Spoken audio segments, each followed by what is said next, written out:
बोल श्री सत्यनारायण भगवान की जय। तीसरा अध्याय और सुनाऊं बेबे। श्रीमन नारायण नारायण नारायण भजमन नारायण नारायण नारायण श्रीमन नारायण नारायण नारायण। सूत जी बोले, हे श्रेष्ठ मुनियों, अब आगे की कथा कहता हूँ। पहले समय में उल्का मुख नामक का एक बुद्धिमान राजा था। वह सत्यवक्ता और जितेंद्रिय था। प्रतिदिन देव स्थानों पर जाता तथा गरीबों को धन देकर उनके कष्ट दूर करता था। उसकी पत्नी कमल के समान मुखमाली और सती साध्वी थी। भद्रशिला नदी के तट पर उन दोनों ने श्री सत्यनारायण भगवान का व्रत किया। उस समय वहाँ एक साधु वैसा आया और उसके पास व्यापार के लिए बहुत सा धन था। और राजा को व्रत करते हुए देखकर विनय के साथ पूछने लगा, हे राजन, भक्ति युक्त चित्त से यह आप क्या कर रहे हैं?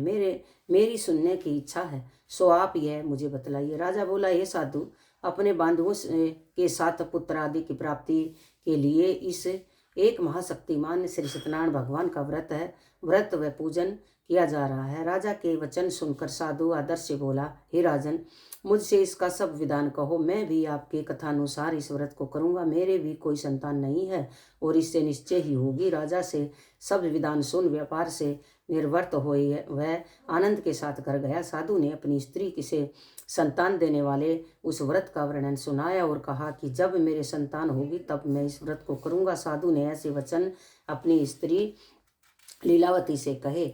एक दिन उसकी स्त्री लीलावती पति के साथ आनंदित होकर संसारिक धर्म में प्रवृत्त होकर श्री सत्यनारायण भगवान की कृपा से गर्भवती हो गई तथा 10वें महीने में उसके एक सुंदर कन्या का जन्म हुआ। दिनों दिन वह कन्या इस तरह बढ़ने लगी जैसे शुक्ल पक्ष का चंद्रमा बढ़ता है। कन्या का नाम कलावती रखा गया।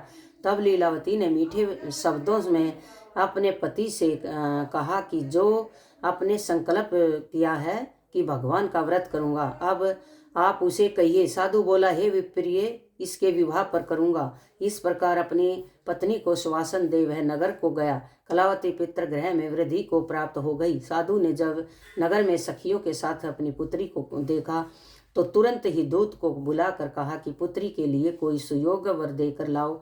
साधु की आज्ञा पाकर दूत कंचन नगर पहुंचा और वहां पर खोज और देखभाल कर लड़की के लिए सुयोग्य वणिक पुत्र को ले आया।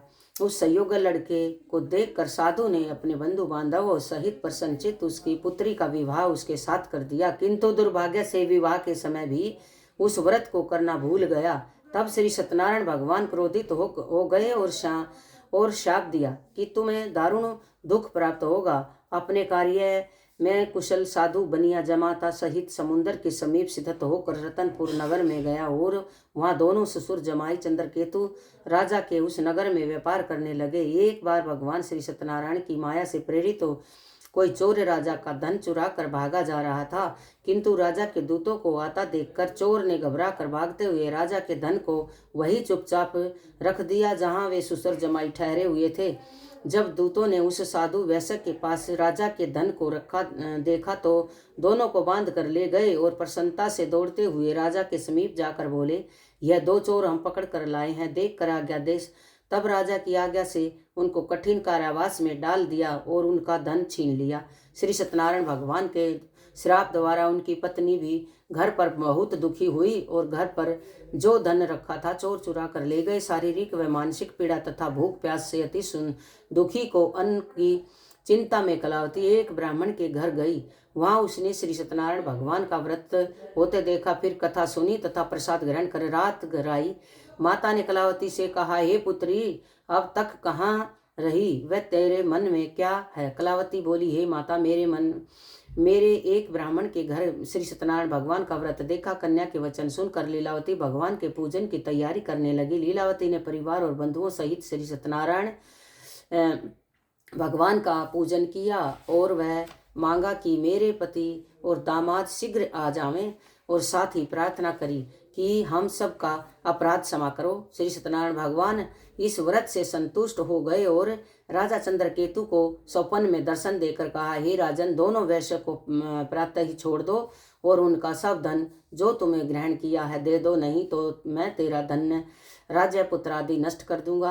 राजा से ऐसा वचन कहकर भगवान अंतर्ध्यान हो गए। प्रातःकाल राजा चंद्रकेतु ने सभा में अपना स्वप्न सुनाया। फिर दोनों वणिक पुत्रों को कैद से मुक्त करा सभा में बुलाया। दोनों ने आते ही राजा को नमस्कार किया। राजा मीठे वचनों से बोला, हे महानुभाव, भावी वश ऐसा कठिन दुख तुम्हें प्राप्त हुआ है, अब तुम्हें कोई भय नहीं। ऐसा कहकर राजा ने उनके नए नए वस्त्राभूषण पहनाए तथा उनका जितना धन लिया था उससे दोगुना धन देकर आदर से विदा किया। दोनों वैश्य अपने घर को चल दिए। बोल श्री सत्यनारायण भगवान की जय। श्रीमन नारायण नारायण नारायण, भजमन नारायण नारायण नारायण, श्रीमन नारायण नारायण नारायण।